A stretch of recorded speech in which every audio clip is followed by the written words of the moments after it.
Good morning, everyone, and welcome. Welcome to Returning to Our Roots, Strategies to Advance LGBTQI Rights in Asia Pacific. Historically, advocates who have worked to advance LGBTQI rights globally have tended to frame their argument in liberal, universalist terms. In other words, LGBTQI equality should transcend borders and cultures.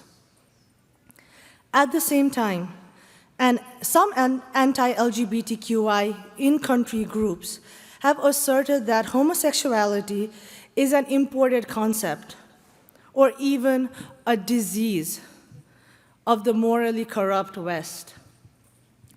This argument conceals the fact that historically, hostility towards LGBTQI people was primarily a Western concept, imported into Indian society and other societies in the East. This bigotry rose remarkably during the British colonial era, paralleling the Victorian-era view that homosexuality was one of the worst sins a person could commit, enshrining sodomy laws, statutes into laws around colonized nations, including those across Asia. In this session, we unpack how post-colonial discourses still inform today's march towards LGBTQI equality. In this premiere session, we will feature inspirational opening remarks from Utkarsh Saxena, one of the Supreme Court marriage equality petitioners and lawyers in India, which will be followed by a panel discussion from our leading executives, LGBTQI advocates, and DEIB leaders and practitioners from across the Asia-Pacific region. Now, without further ado, I would like to welcome Utkarsh Saxena, advocate, Supreme Court of India petitioner and lawyer for the Indian Supreme Court marriage equality case for his keynote remarks. Utkarsh, welcome.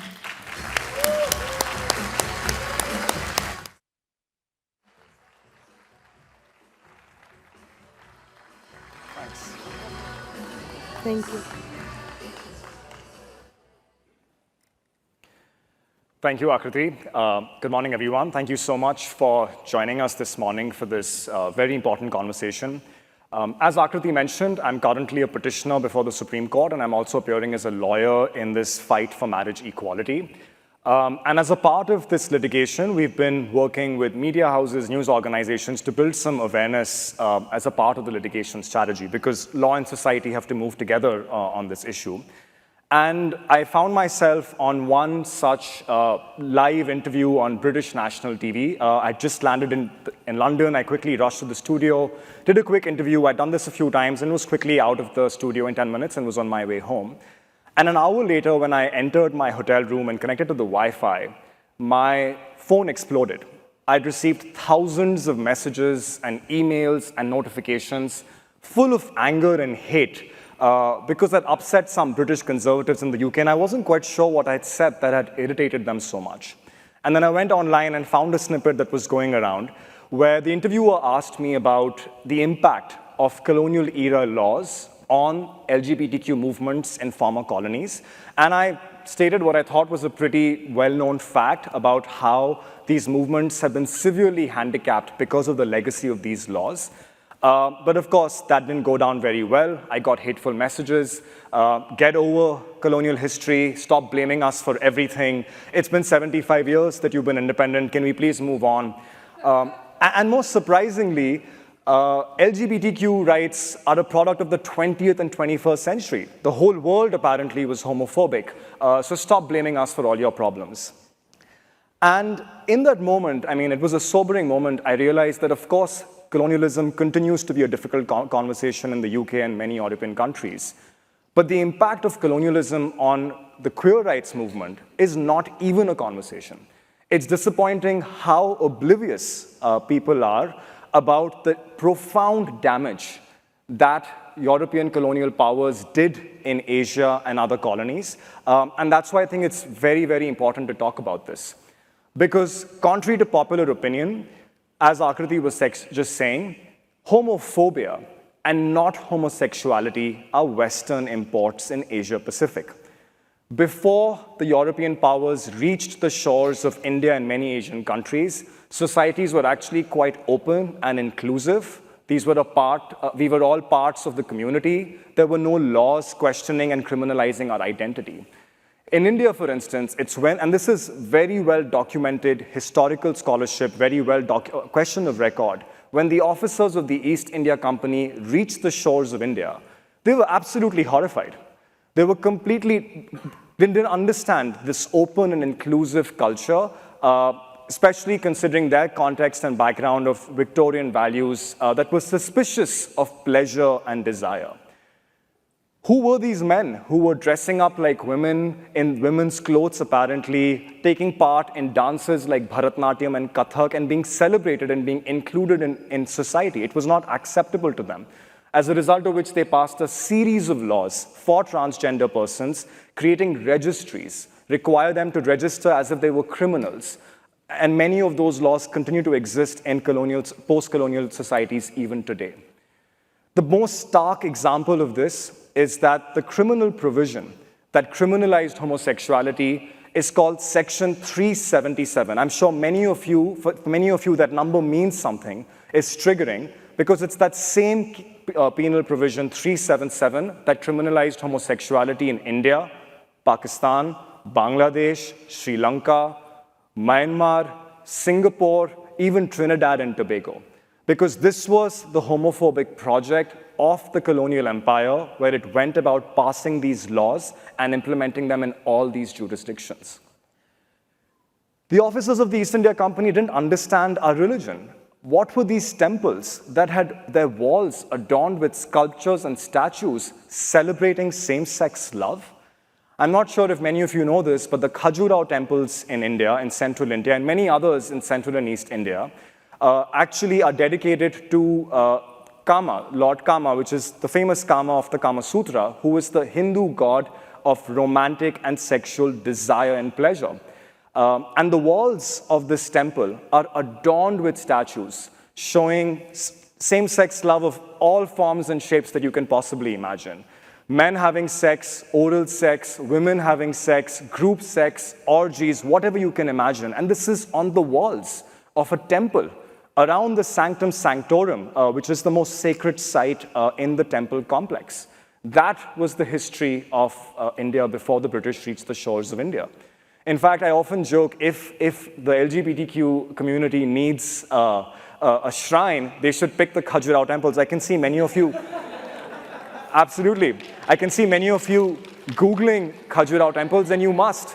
Those images will make many in the West blush, because all positions of all shapes and sizes, as I said, are openly not only depicted, but celebrated, loved, and worshipped, because that was a part of the religion. The officers didn't understand why this racy text called the Kama Sutra was going viral in the country and other parts of the colonial empire. As I said, the Kama Sutra, as many of you know, is mostly depicted as a manual for sexual positions, but is actually so much more, because it's a scripture and a treatise on how do you achieve one of the life goals of a Hindu life, which is sexual pleasure and desire.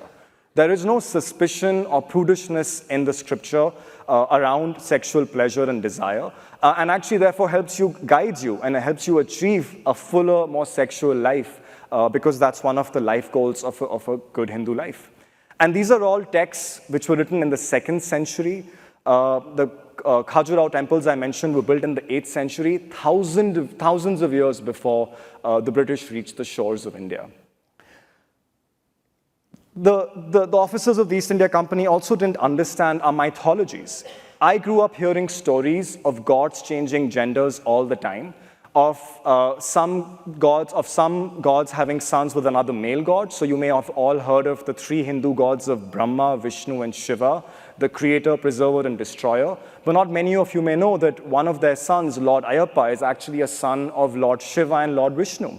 And this is openly discussed in households. When you go and make that pilgrimage to the Ayyappa temple in Kerala in South India, you talk about Lord Ayyappa being the son of Lord Shiva and Lord Vishnu without blinking or batting an eyelid, because it's so much a part of our mythology.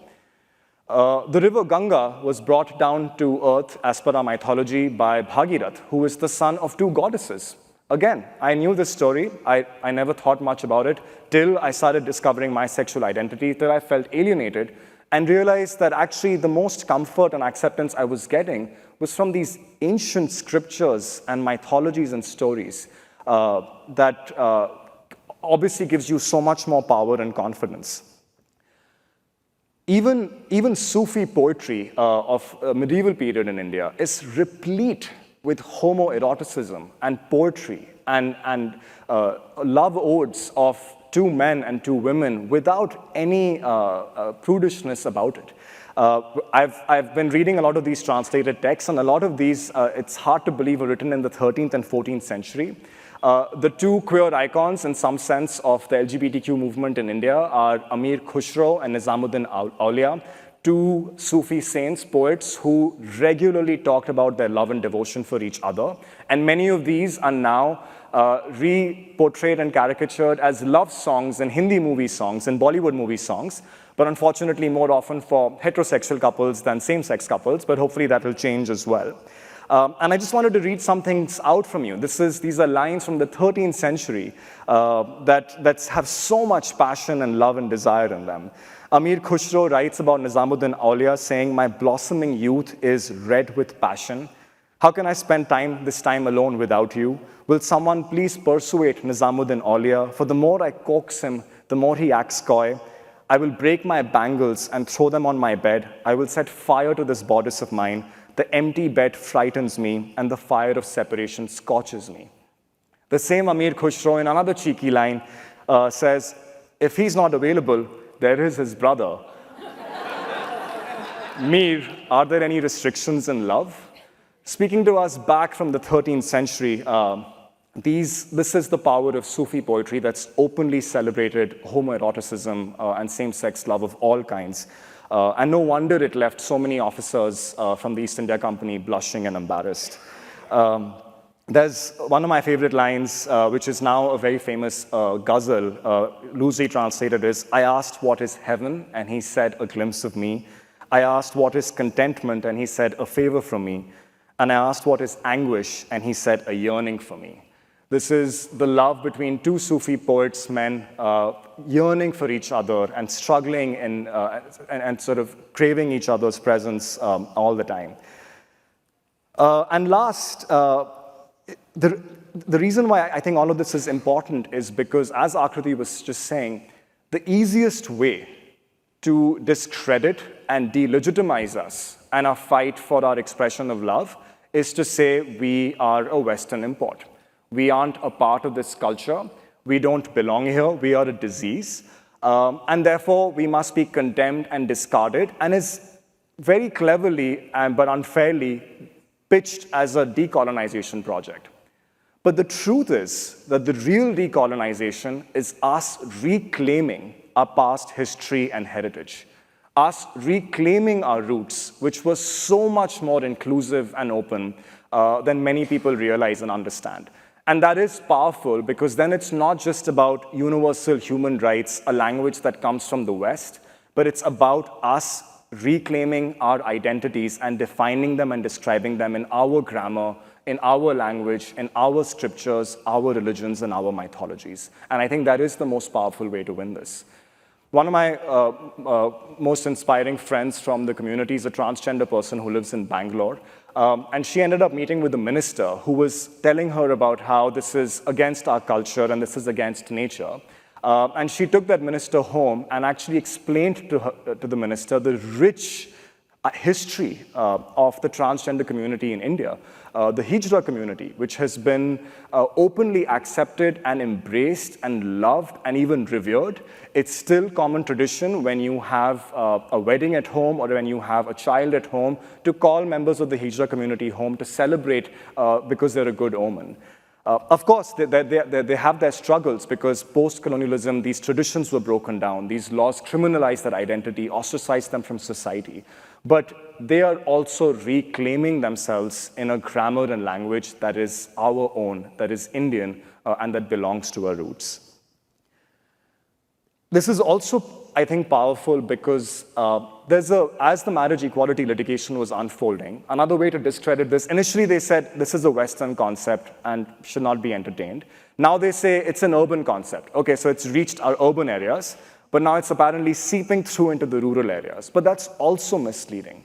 As I started studying some of the history of the movement, I realized that some of the first couples that came forward and fought for same-sex love was actually couples, mostly lesbian couples from rural India in the 1960s and 70s, when there was no movement on LGBTQ rights anywhere in the world. They didn't know what LGBTQ plus means. They didn't know what the words lesbian or gay were. All that they knew was they loved each other with a passion and fought for their rights in their communities and were very often even accepted.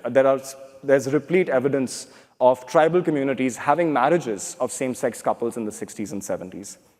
But of course, there's also a very dark history because, as I said, that's the impact of colonialism. It broke down so many of our traditions that, unfortunately, before same-sex marriages came same-sex suicides. Many of these couples in the 60s and 70s that didn't find a home, didn't find acceptance, were compelled to take their lives. But even there, I learned something that was so powerful and that took us back to our roots, that a lot of the suicide notes and the letters that they wrote to each other were in a language that was seeped in Hindu philosophy. Because in Hindu philosophy, you aren't just living this one life, but you're living 7 lives. And your partner also travels with you through these 7 lives. And the idea is you come to your new life, rediscover your partner from a previous life, live this life again, till you wait for the next life. And all these suicide notes and love letters that were written by people to each other always talked about, you are my love from a previous life. And this is us being reunited in our life. And just because we aren't being accepted in this life, maybe we have hope that we will be accepted in the next life. And this was powerful because Hindu priests now use exactly this philosophy to defend our rights. They will argue that when you reincarnate, you could be born as a man, as a woman, as an animal, as a transgender person, whatever it may be, that as a result, when 2 people are so drawn to each other, despite all the resistance from society, this must be a love from a previous life, and who are we to come in the way of this? This is the will of the gods. And I think language like that and narratives like that are incredibly powerful in persuading those who are either against us or suspicious or on the fence, because then they realize that this is not some European conquest of our culture, but us reclaiming our past culture and desire.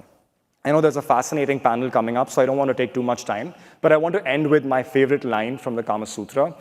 Vatsyayana, who wrote the Kama Sutra, was obsessed with defining all forms of genders and sexual identities. In fact, he had a category called the Tritya, which is basically literally translates into the third nature. But by the end of all of it, he said, you know what, as much as we may classify all of this for our understanding, it's still not fair to do this classification because passion and love knows no order. And this is an ancient learning from the 2nd century AD that I feel like our societies are only now beginning to realize and rediscover and reclaim. So with that, I hope that we are able to redefine our movements and our struggles in a way that are our own, that have more resonance in Asia, that gives it a little bit of order, but at the same time preserves this mysticism that we had from our ancient civilizations of love, unabashed love, desire, and passion without any order. Thank you very much.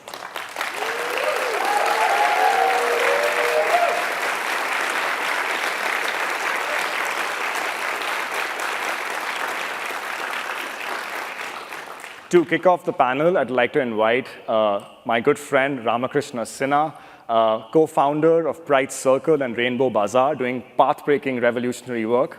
Ram, all yours. Thank you, that was amazing. Good luck.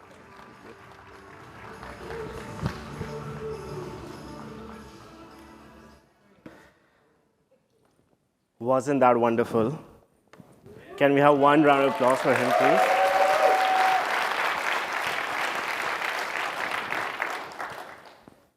We have always been here and will always be here, right?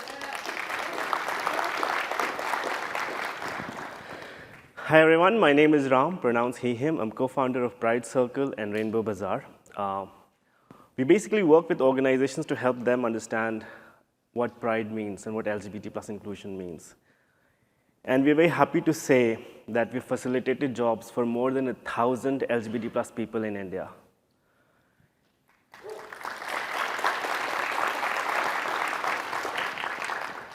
And Rainbow Bazaar is an e-commerce marketplace exclusively for LGBT-owned businesses, much like an Amazon, but it's all by queer entrepreneurs.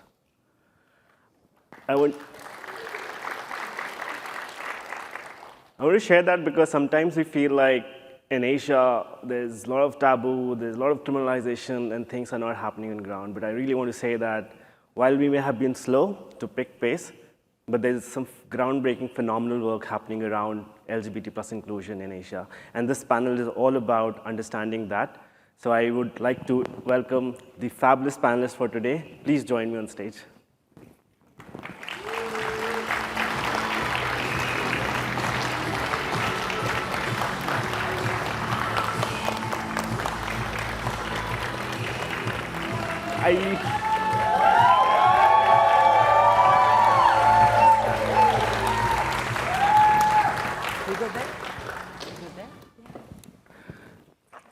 Great.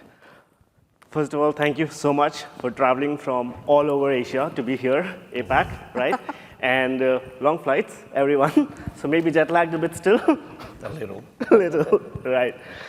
Let's kick this off with just revisiting our roots, right?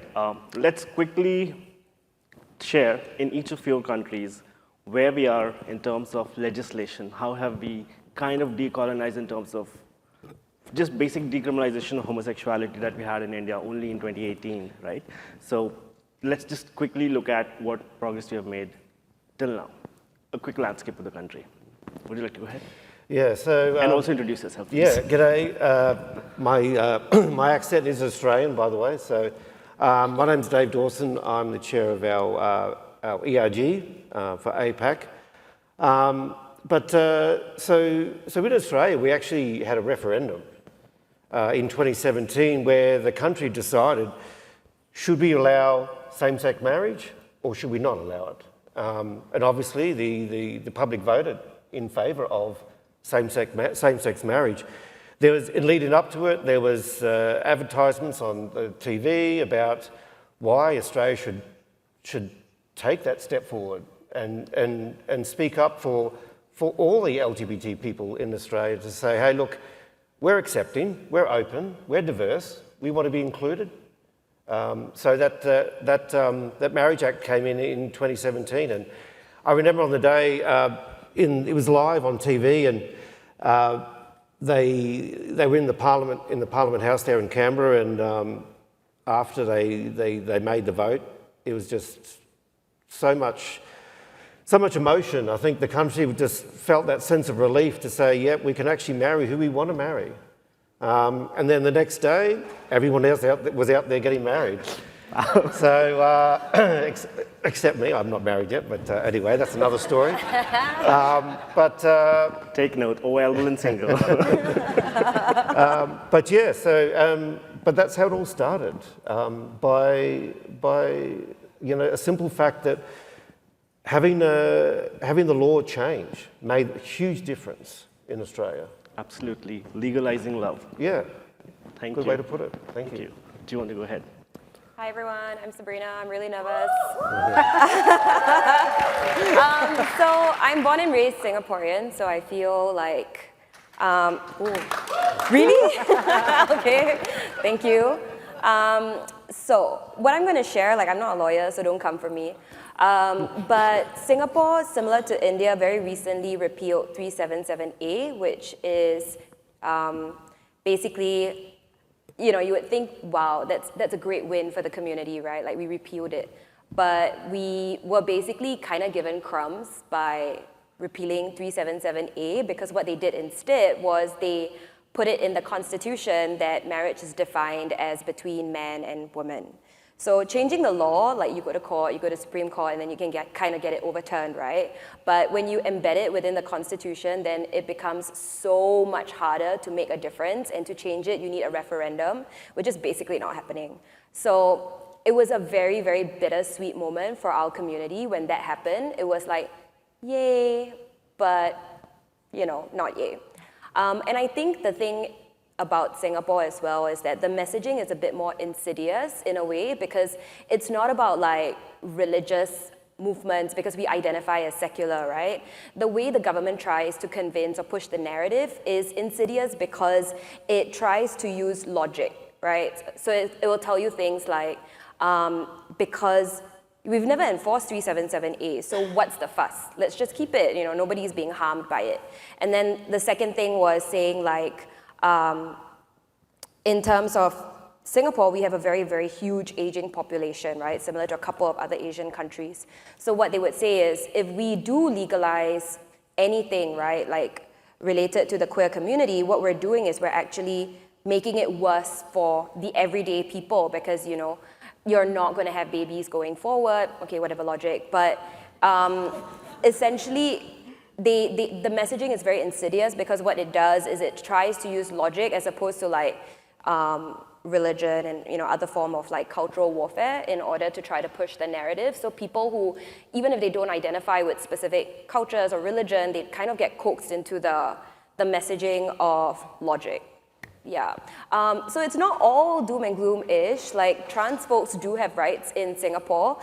They are protected, but it's on the terms of heteronormity and like heterosexual people, because the way they define trans rights is you must get like medical certification from the doctor to recognize that your parts have been changed. So it's not an inclusive trans narrative.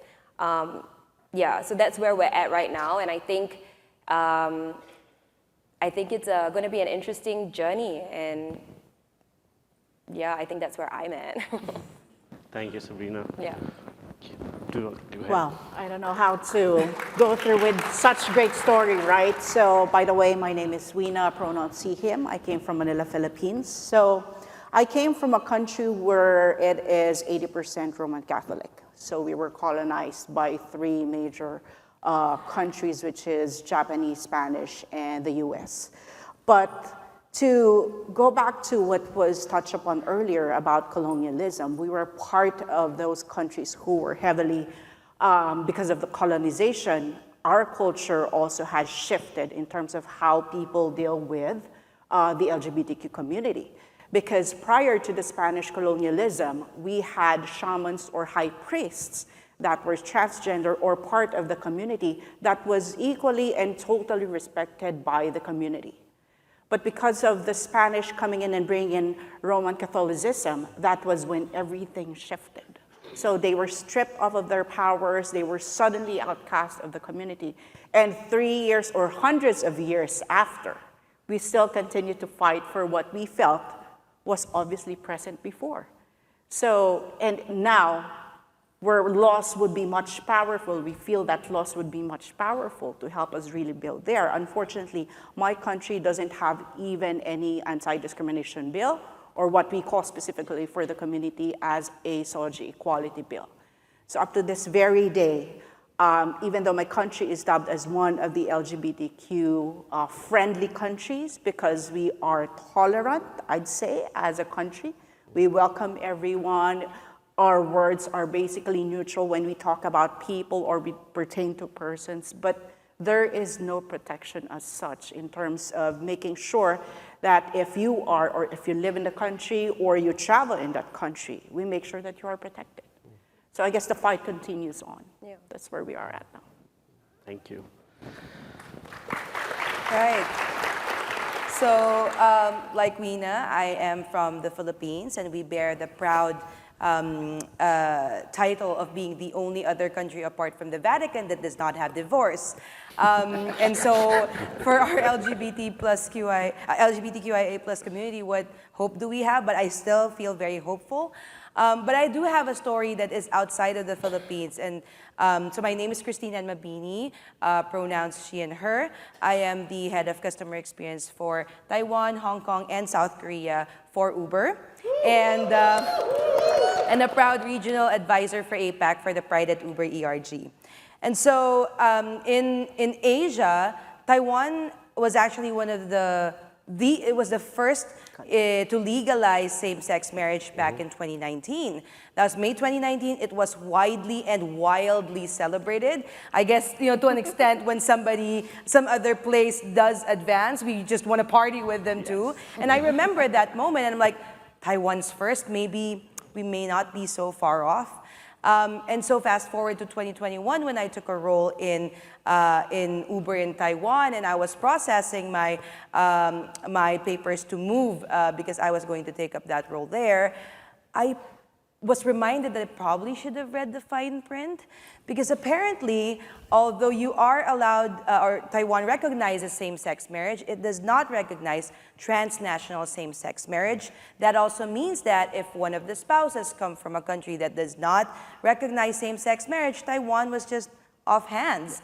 And clearly, like coming from the Philippines, even if I had wanted to marry my partner elsewhere, in a country that does not require residency to get married, Taiwan was not going to recognize that, and I couldn't bring my partner through an immigration process that would rely on me.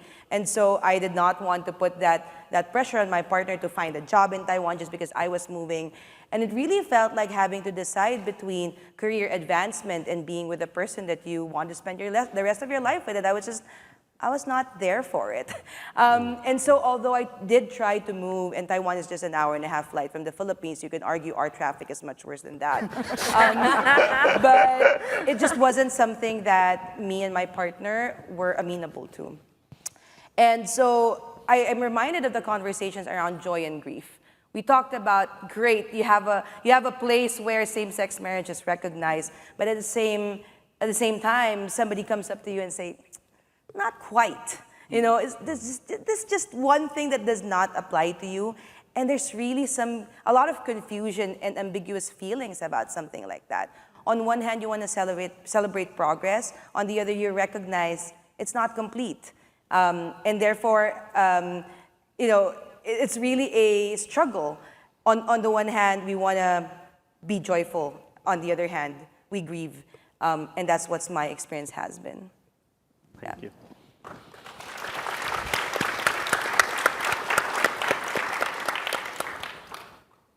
We're all here to talk about decriminalizing homosexuality and celebrating and legalizing love. I would love to hear from the audience, what is the word for love in your language? Mohabbat, ishq, pyar. Just shout it out, whatever that word is, wherever you are. Yeah. Yes. Ishq, yes, thank you. Question for you, Veena, is the makeup of the LGBT plus community is changing with more and more Gen Z, 20% of Gen Z identifying as LGBT plus, queer. How are workplaces evolving to look at this evolution of LGBT plus people, right? Because the conversations have changed, the models of D&I approach has to change. What is your take on that? That's a good question, because apart from cultural change, there is also a change in the workplace, the workforce, I'd say, right? Yeah.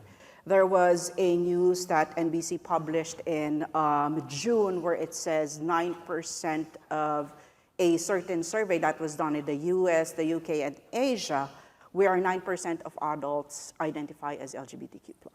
And we all know that adults pretty much dominate the workforce, plus a handful, not even a handful, majority of that is either millennials or Gen Zs. And survey again says that a chunk of percentage of this one does identify as either part of the LGBT community. Now, with the workforce playing a big role in ensuring that they are inclusive in making sure that they hire LGBT talents, their DEI or their DEIB program should also make that as a consideration. Meaning they have to make sure that their leaders are aware, are equipped with the DEI culture, are up to scale with, I mean, even us, we won't claim that we're experts. I tell you right now, I'm not an expert fully on all the DEI spectrum, but everyone or each and every one of these companies should always make that investment to ensure that they have individuals, DEI leaders who are equipped enough to deliver what the right messaging is. Because what I've observed in the Philippines is for Gen Zs and millennials, I belong to the Gen Z, which I don't know if people will believe. But anyway, what we have observed is that it is not a matter of compensation anymore when they accept a job. It's a matter of, oh, I have a same-sex partner, what benefits do you have? Oh, I express like this, am I able to come to my authentic self at work?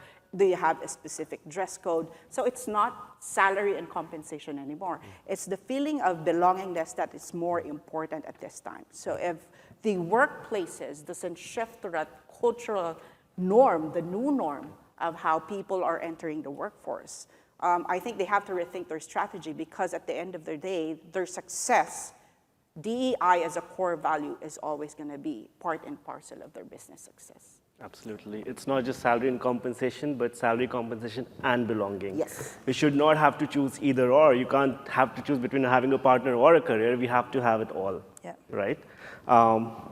Talking about intersectionality and globalization and DI strategies, while you talk about sexual orientation and gender identity, what other facets of intersectionality should policymakers be considering?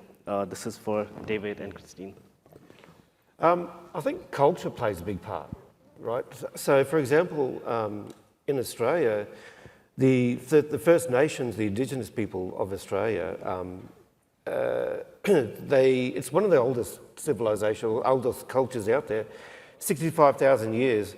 You know, before Captain Cook sailed on his little merry boat and came to Australia and declared, you know, this is a British colony, the Indigenous population were open, they were queer.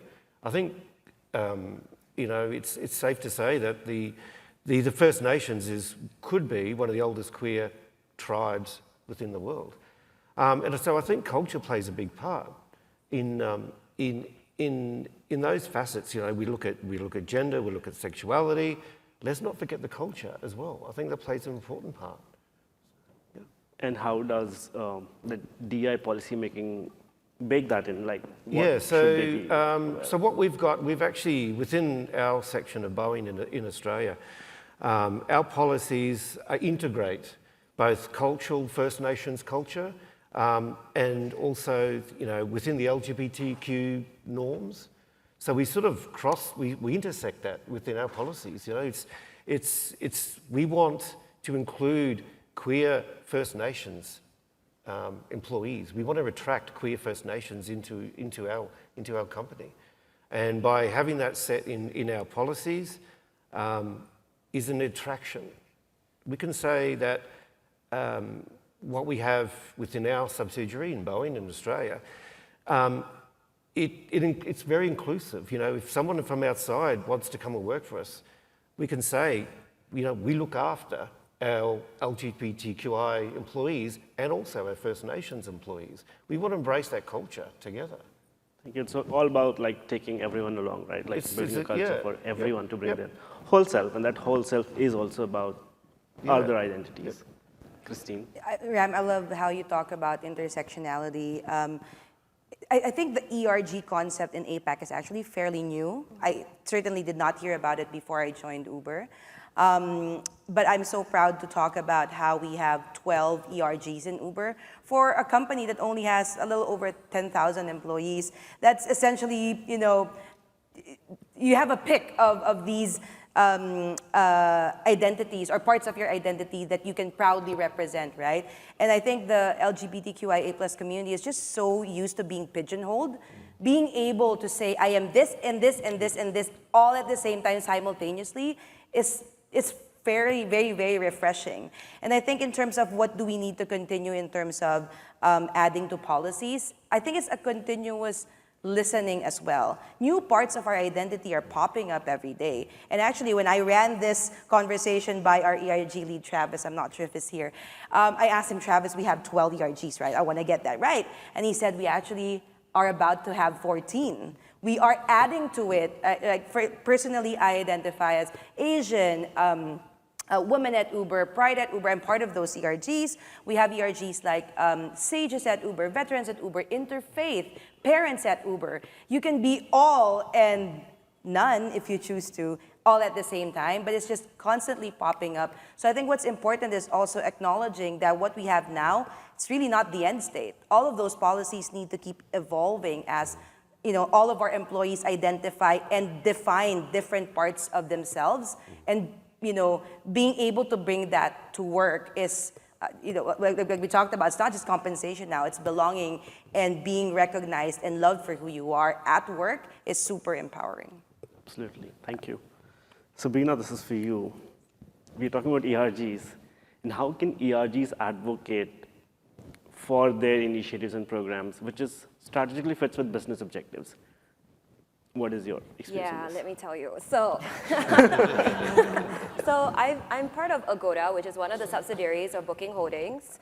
Booking Holdings has various brands, and Agoda is the one that is based in Asia.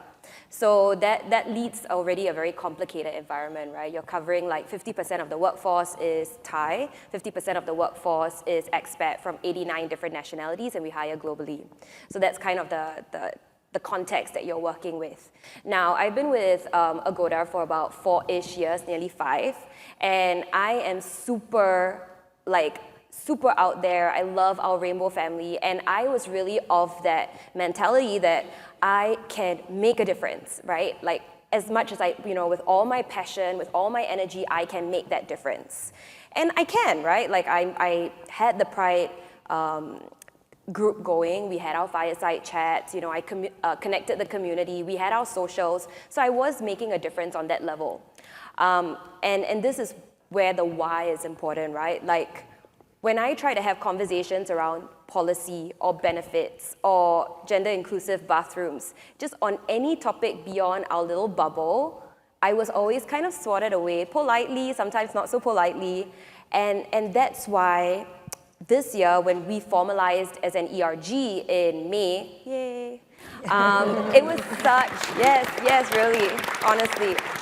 The amount of difference that we have made in just 2 to 3 months versus like my entire tenure is insane. And it comes down to a couple of fundamental things.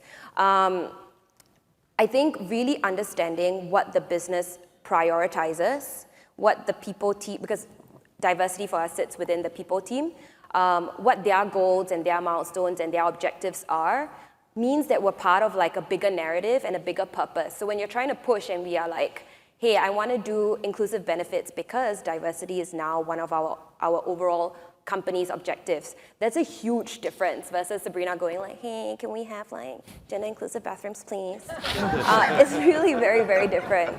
And I think the second thing to recognize is that you really need senior leaders. So I have I jokingly say this, but I actually sincerely mean this when I say that I have my gay daddy. So I have Daniel Gelfer, and I have Kitty Cho.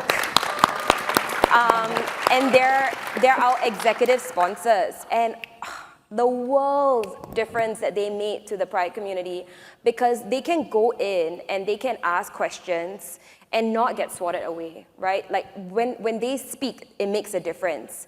And I think the important thing as well is because they're like very senior within the organization, they also speak the business language. So they're speaking to the C-suites on a daily basis.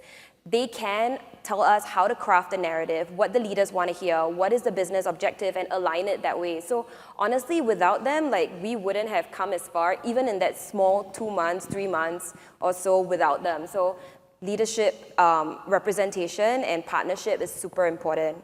I think these two are like the key differences and to make your ERG more successful.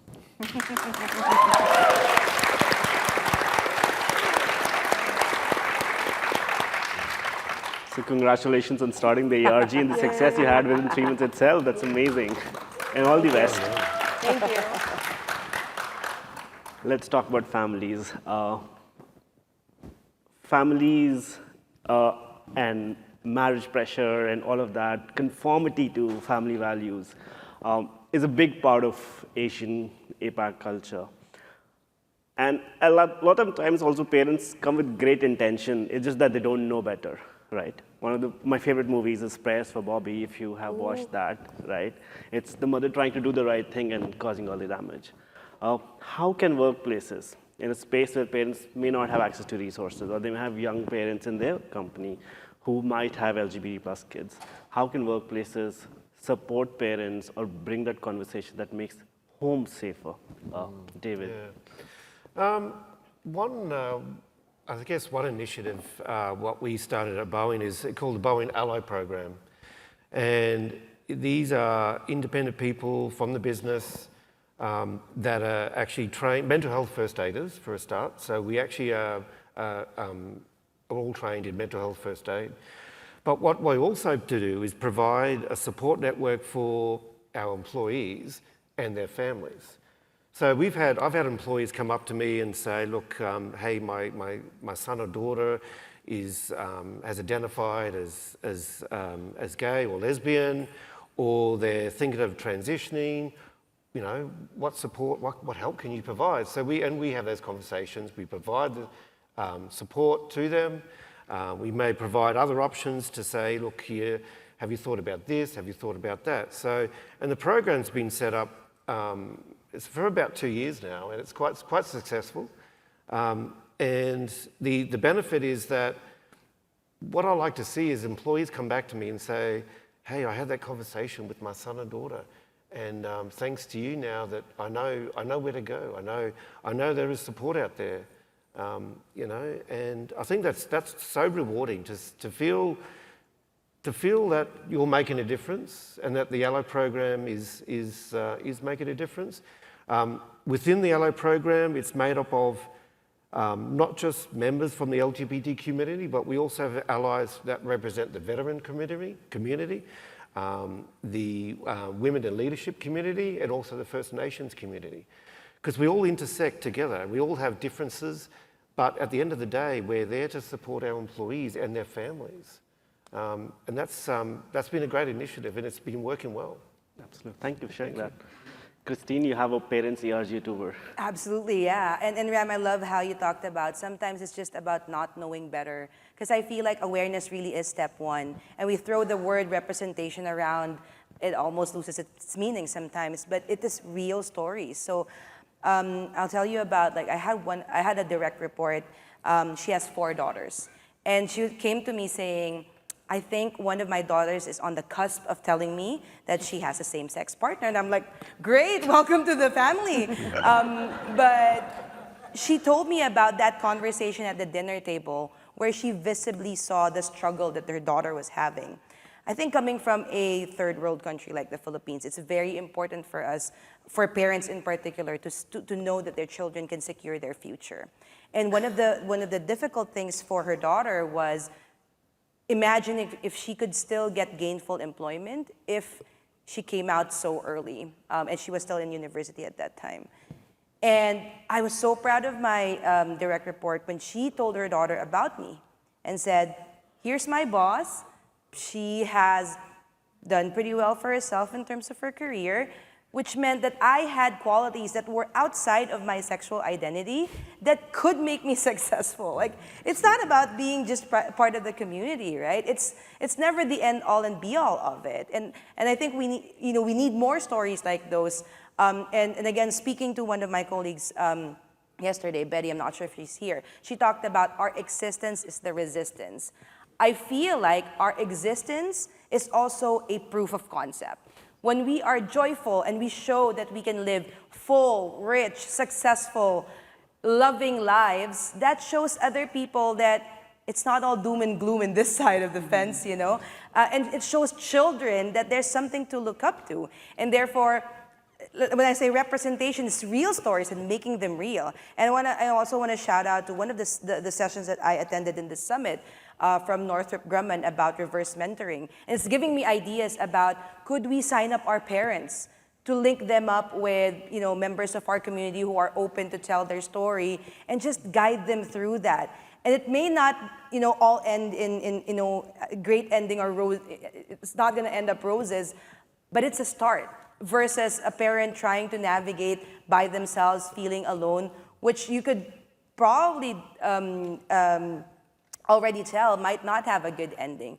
So it's these things, it's these stories, making it human, making it real, and just putting them right in front of you, it makes a huge difference. And I'm already thinking about how could we partner with parents at Uber even more strongly to get that message out. But also want to acknowledge that it's not just about parents of parents who may have children who are part of the LGBTQIA plus community, but it's also us wanting to be parents and how to be good parents. And that, again, that intersectionality and learning off of each other is so precious. And we should definitely take more advantage of it. And the added stress for same-sex couples, are they good enough parents? Yes. One of the sweetest memories I had of 2019 when we did India's first ever LGBT plus job fair, and one of the parents walked up and we were like curious, why is this person here? Because this is only for candidates looking for jobs. And he said, my son recently came out to me and I just wanted to go and see what the future holds. Like, do they have job opportunities and things happening? It was so heartwarming to see that parents going out and trying to figure out like how can they really support their kids. Coming to you, what about like companies are now looking at self-ID, intersectional allyship, and various other programs and initiatives to build belonging in the workplace. But what else can they do to really build that future which is truly inclusive? Veena and Sabina. I was just talking to a colleague about this the other day because I did a speaking engagement with our interns. They want me to talk about DEI and everything. And one of the things that I made sure the message landed to them is DEI is a culture. It's not a program. It's not a check in the box. It's not something that, oh, you were just asked to attend, so you had to bear my voice for like an hour. It wasn't something like that. But it is something that if you enter the workforce, it's the culture of respect, right? So it may have, why are you doing all these programs? It's making it all so complicated. You have women, you have LGBTQ+, you have this, you have that, when you're just teaching culture, right? The reason why I say it's a culture, because not everyone does, it's not a one size fits all, right? I mean, the way you approach women would be different from the way you approach disability and the way you approach LGBTQ+.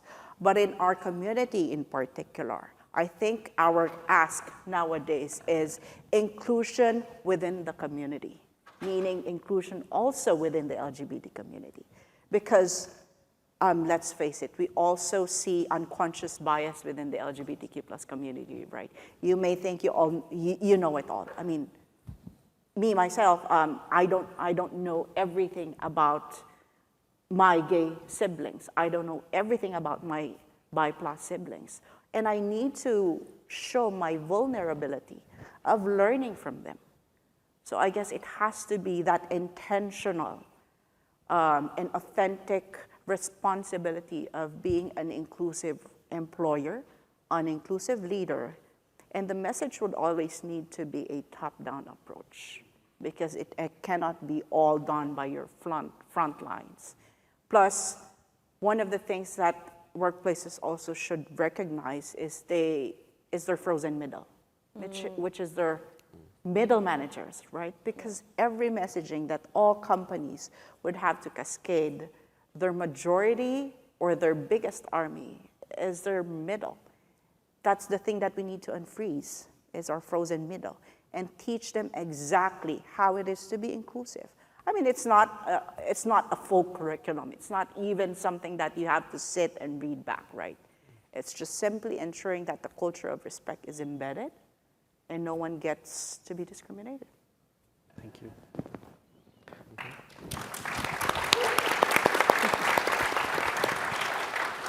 Yeah, this is a really interesting question. So we've kind of like touched upon culture, right? But then I also want to like talk about the day in, day out lived experience of different individuals within the community and how systems and processes and operations can kind of affect them. It's complicated within Agoda because, since we're so heavily Asia-based, the rights of an individual in Malaysia versus in Singapore versus in Thailand, in Korea, in Japan, it's all very different, right? And so what is the lived reality for a trans individual in Singapore versus Malaysia versus, Korea? So, your company can be very supportive, leadership can be very supportive, the four walls can be protective, but when you're coming up against legislator and, legislations, and the way you choose to execute, I think it's very different. So, for example, you really want to try to walk through the shoes of these different individuals because, for example, me as a cis woman will not have the same lived experience as my non-binary colleague when I'm interacting with the systems in our offices, for example. Or when when we're going through the recruitment process or when we're being interviewed, the things that we worry about might be a bit different. So that's what I think, is really important for us to think about and speak to our different colleagues and their the different demographics and ask them what their experience is like within the employee life cycle. It sometimes can be as simple as putting someone in touch when they're a candidate. I'm seeing the piece wrap up. Oh my God. Okay, so maybe the key takeaway is to lean into technology. So in Asia, we might not have all the rights standardized, but with a lot of the US and European vendors that we use, for example, Greenhouse, right, which is a candidate management system, they allow candidates to declare their pronouns, to pronounce their name in an audio file so that it's not being mispronounced and people within the interview process can understand indigenous name, ethnic names and dialects and stuff like that. You have Workday, which allows employees to kind of choose the identity that is presented to their managers and presented to the company at large in terms of their names, their sex and stuff like that versus what, the government requires on the back end in terms of reporting. Something like ChatGPT, for example, is something that we're leaning into to gender neutralize CVs, remove the pictures, the identifiers when it comes to gender and stuff like that. I think it's really thinking about the day-to-day tools and operations and the steps that you can play around with and use to empower and make our community feel safe. Yeah. Thank you.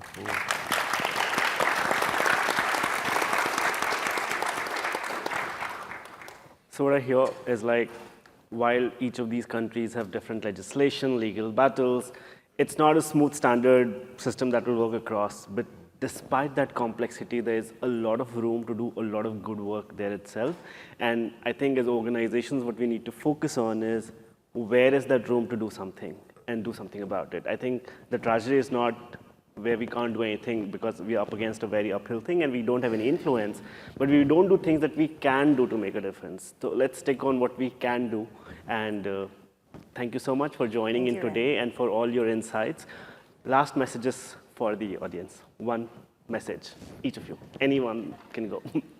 Anything you want to leave the audience with? Any message for the audience? I'll do this. So, maybe my takeaway is that I was honestly getting a bit bitter and cynical about the journey of the queer community and the queer experience within Asia. But just when I was really like, oh man, I can't do this anymore. I'm just done with diversity, whatever. And honestly, right at that moment is when the ERG was formed. I found my community. I get to come to Out and Equal, yeah. And so, I think maybe my message and my want for everyone is to never, never give up. Yeah. Never give up.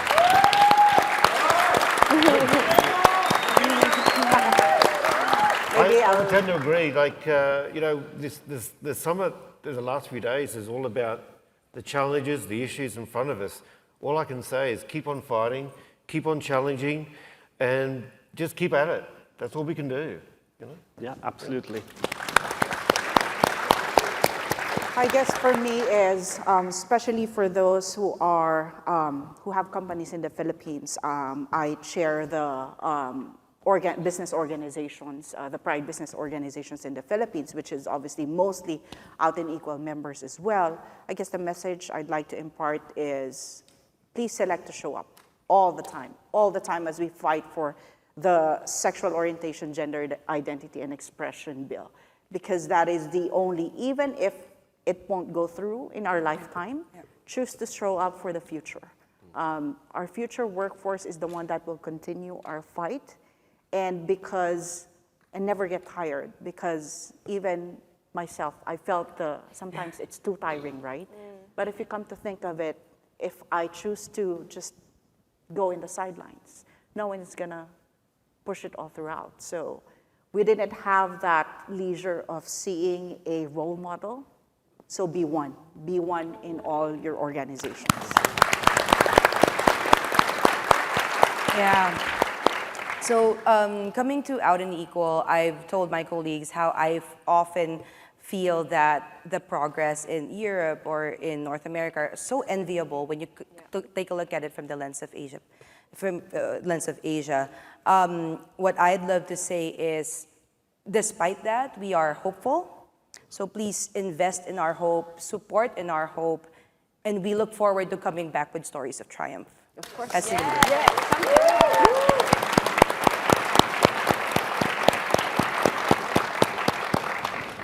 One last thing I would like to say, that this is not an easy or quick battle to be won, but I think we have to be at it. Each of these countries have their own journey. And even in the West, we can't take our freedoms or rights for granted. You just have been talking about the number of legislations US is facing, the anti-trans legislation I'm talking about.